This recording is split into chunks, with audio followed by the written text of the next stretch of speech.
Welcome to are voice. నేను మీ వాత్సల్య.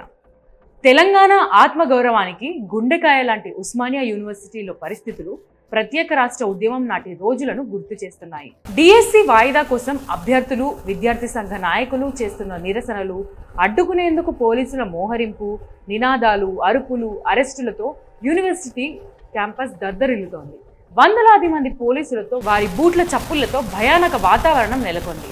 ఆందోళనకారులపై లాఠీలతో పాటు ఆందోళనలను కవర్ చేస్తున్న మీడియాపై సైతం ఉక్కుపాదం మోపుతున్న దృశ్యాలు సర్వసాధారణంగా కనిపిస్తున్నాయి.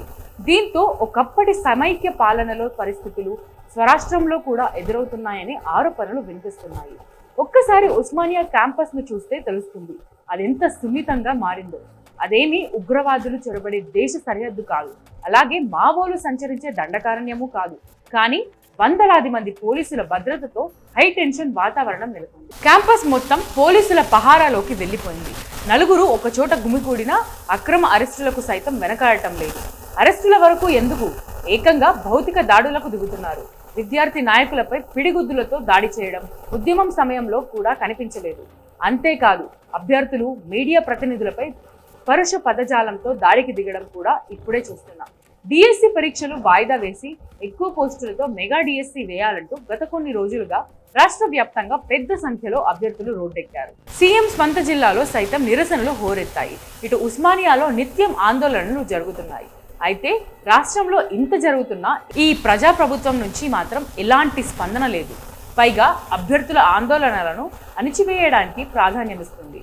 డిఎస్సి అభ్యర్థులపై పోలీసులను ఉసిగొల్పుతున్న విధానం గత ప్రభుత్వాల్లో ఎప్పుడూ చూడలేదు. ప్రజాస్వామ్యబద్ధంగా నిరసన తెలపడం కూడా తప్పైపోయినట్లు వ్యవహరిస్తుంది. గత ప్రభుత్వ హయాంలో నిరుద్యోగుల సమస్యలన్నీ గంపగుత్తగా తీర్చేస్తామంటూ కాంగ్రెస్ హైకమాండ్ పెద్దలంతా వరుసపెట్టి వచ్చి మరీ హామీలిచ్చారు. సోనియా గాంధీ, రాహుల్ గాంధీ, ప్రియాంక గాంధీ, మల్లికార్జున ఖర్గే ఇలా ఢిల్లీ పెద్దలతో పాటు రేవంత్, భట్టి వంటి రాష్ట్ర పెద్దలు కూడా నిరుద్యోగులను నెత్తిన పెట్టుకుంటామని, అధికారంలోకి రాగానే సమస్యలను వెంటనే పరిష్కరిస్తామని తేల్చి చెప్పారు. అంతటితో ఆగకుండా ప్రియాంక గాంధీ చేతుల మీదుగా యూత్ డిక్లరేషన్ ను ప్రకటించారు కూడా. అలాగే పార్టీ మేనిఫెస్టోలో సైతం జాబ్ క్యాలెండర్ ను ప్రకటించారు. అక్కడితో ఆగకుండా రాహుల్ గాంధీ స్వయంగా చిక్కడపల్లి సెంట్రల్ లైబ్రరీకి వెళ్లి నిరుద్యోగులతో మాట్లాడారు. కాంగ్రెస్ అధికారంలోకి వచ్చిన వెంటనే వారి సమస్యలకు పరిష్కారం చూపుతామని హామీ ఇచ్చారు. గ్రూప్ 1 మెయిన్స్ కు 1:100 నిష్పత్తిలో అర్హులను ఎంపిక చేస్తాం. గ్రూప్ 2 పోస్టులు 2,000, గ్రూప్ 3 పోస్టులు 3,000కు పెంచుతాం. 25,000 పోస్టులతో మెగా డిఎస్సి ప్రకటిస్తాం. దానికి మొదటి కేబినెట్లోనే ఆమోద ముద్ర వేస్తాం. ప్రభుత్వం ఏర్పడిన మొదటి ఏడాదిలోనే 2 లక్షల ప్రభుత్వ ఉద్యోగాలు భర్తీ చేస్తాం అంటూ హామీలు గుప్పించారు. తీరా అధికారం వచ్చాక ఇచ్చిన హామీల్లో ఒక్కటంటే ఒక్కటి కూడా నెరవేర్చే దిశగా ప్రయత్నాలు కూడా జరగడం లేదు. కనీసం టెట్ తర్వాత డిఎస్సి పరీక్షల కోసం కనీసం 3 నెలల సమయం కోరుతున్న సెసేమిరా అంటోంది ప్రభుత్వం.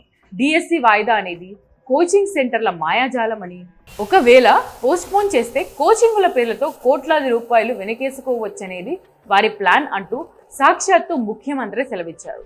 అభ్యర్థులు వారి మాయలో పడొద్దని ఓ హితవచనం కూడా ఇచ్చారు. అంతే, ఆ టాపిక్ అంతటితో ఆపేశారు.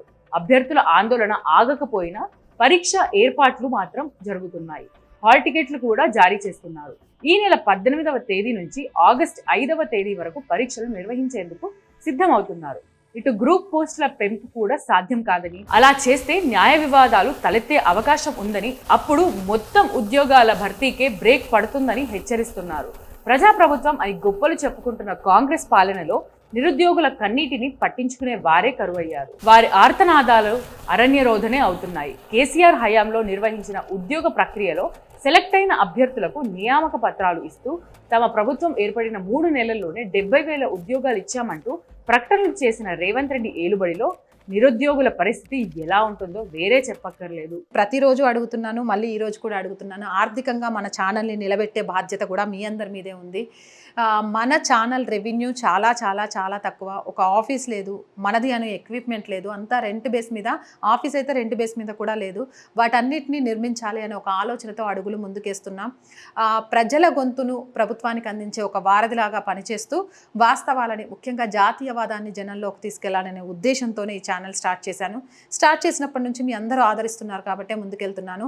ఆర్థికంగా కూడా దయచేసి సపోర్ట్ చేయండి. సపోర్ట్ చేయాలి అనుకునే వాళ్ళు సబ్స్క్రిప్షన్ పక్కనే జాయిన్ అనే ఆప్షన్ ఉంటుంది. 1 to 5 లెవెల్స్ ఉంటాయి. ఏదో ఒక లెవెల్లో సపోర్ట్ చేయొచ్చు, లేదా స్క్రీన్ మీద గూగుల్ పే, ఫోన్పేతో పాటు అకౌంట్ డీటెయిల్స్ కూడా ఉంటాయి. అలా అయినా సపోర్ట్ చేయొచ్చు. అండ్ ఎంతోమంది వ్యాపారవేత్తలు మన ఛానల్ని చూస్తూ ఉంటుంటారు. మీ వ్యాపార ప్రకటనల కోసం కూడా మన ఛానల్ని సంప్రదించండి. 8328500576 నెంబర్కి కాల్ చేసి మీ వ్యాపార ప్రకటన ద్వారా మీ వ్యాపార రంగాన్ని విస్తరించుకోవడంతో పాటు మన ఛానల్కి ఆర్థిక చేయూతనిచ్చిన వాళ్ళు కూడా అవుతారు. So please subscribe our channel, support our channel. జై భారత్.